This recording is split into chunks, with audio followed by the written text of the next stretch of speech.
made towards the attainment of the goals and prayers laid out at the founding of the nation.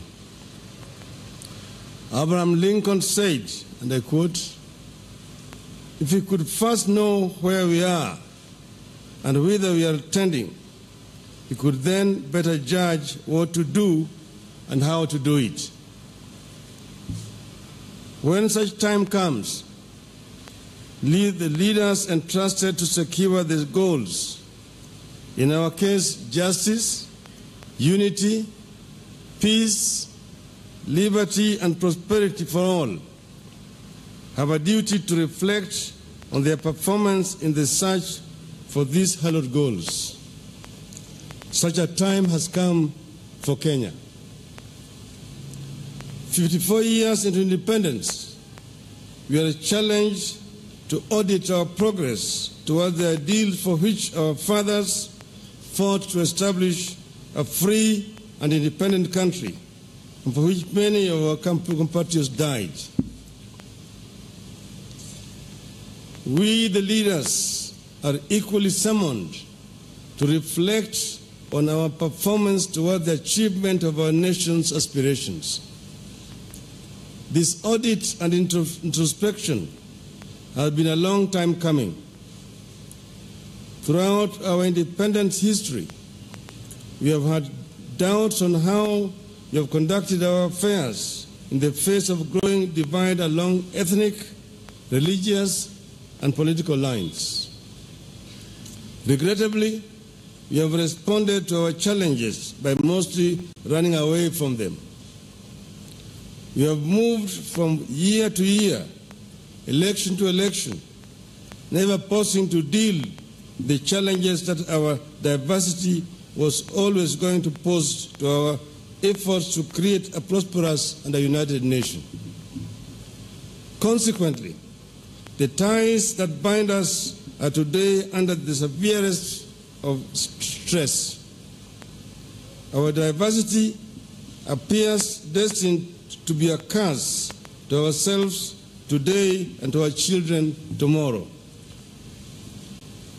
In the past, we have given a lot of attention to institutional reforms in the hope that this could lift us to the next level of nationhood and make us a blessed land.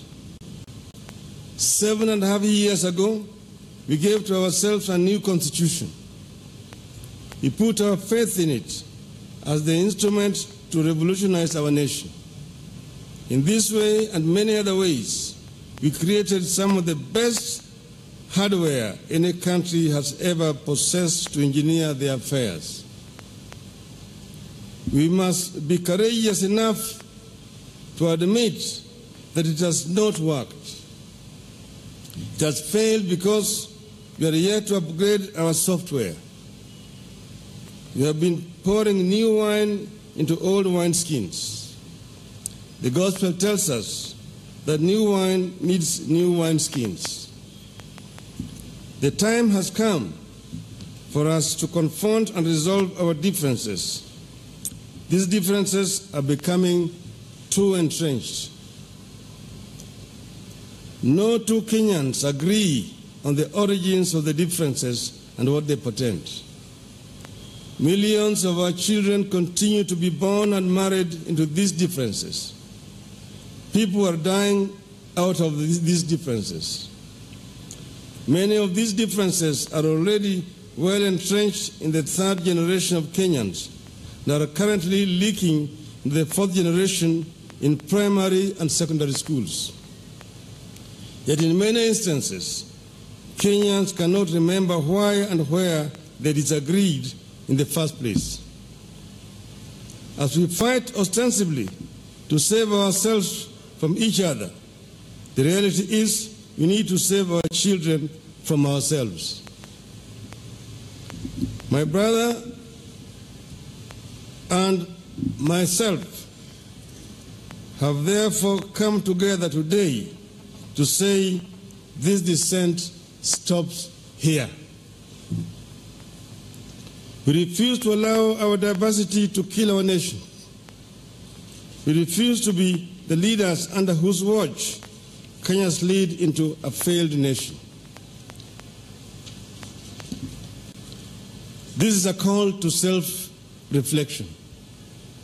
We have to look into ourselves and challenge our readiness to make the changes that will allow our institutional reforms to work. So long as we remain divided, acrimonious, selfish, and corrupt, no amount of institutional reform will better our lives. The reform process will become an exercise in diverting attention from our own failings and taking refuge in the blame game. We therefore seek your partnership in this initiative, fellow Kenyans. We are all sailing in this one ship. We must come together to scoop out the water that has been sipping, or we shall capsize. We have traveled too far to turn back. We would never make it back to the shore. Yet we can't make it to our destination either. Our only option is to come together and scoop out the waters of animosity that we have been pouring into the boat before we all sink.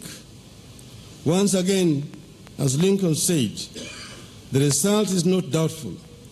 We shall not fail. If we stand firm, we shall not fail. God bless Kenya. So, kwa Kiswahili tumekuja pamoja na ndugu yangu Uhuru Kenyatta. Tumeongea kwa kirefu na tumekubaliana ya kwamba tunataka kuunganisha Kenya iwe taifa moja.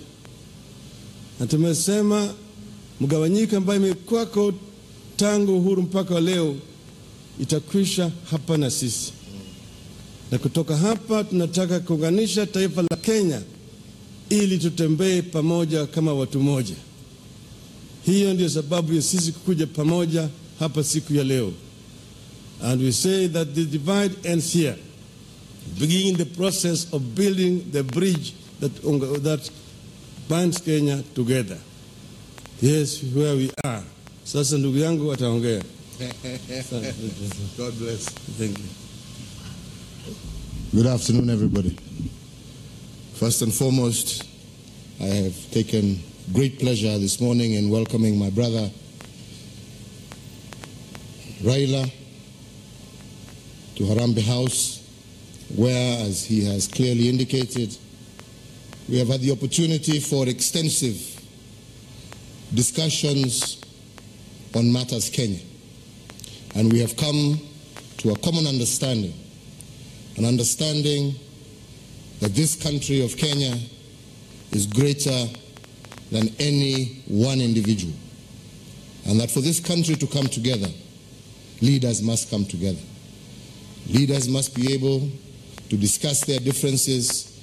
Leaders must be able to discuss freely and openly what ails our country, what is the reason and the cause for the ethnic divisions and frictions that we see across the country, that sometimes lead to even intercommunal conflicts, as we have seen in various parts of our country.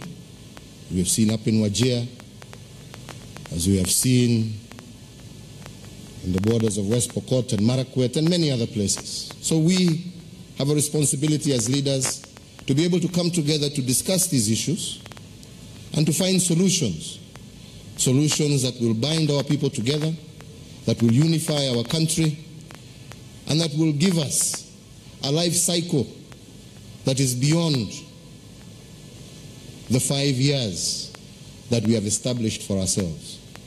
Elections come and go, but Kenya remains. So as we plan ourselves for the future, our future cannot be dictated by the forthcoming election. Our future must be dictated by the prosperity, stability of our nation and the well-being of our people. Democracy is not, as has often been said, an end in itself.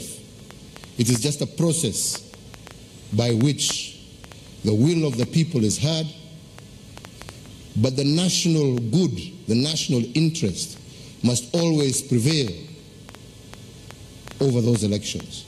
And this is what me and my brother have agreed, that starting today, we will begin a process of bringing our people together, that we will begin a process of discussing what ails us and what creates division amongst us. And we look forward to the support of every single leader. We look forward to the support of every single Kenyan, so that we can build together a united, harmonious, stable nation where no individual feels left out or left behind. So to me, this marks a new beginning for our country, a beginning in which we hope that we shall march together as Kenyans, and that we can differ in terms of political alignment, but always remain steadfast and united in matters Kenya. So with those few and brief remarks, a more detailed statement will be given to all of you to be able to read and to understand, that formulates this new beginning that we seek to start. And we thank you for finding time to join us. And as my brother has said, we look forward to you to be our partners to create this new Kenya. Thank you, and God bless you.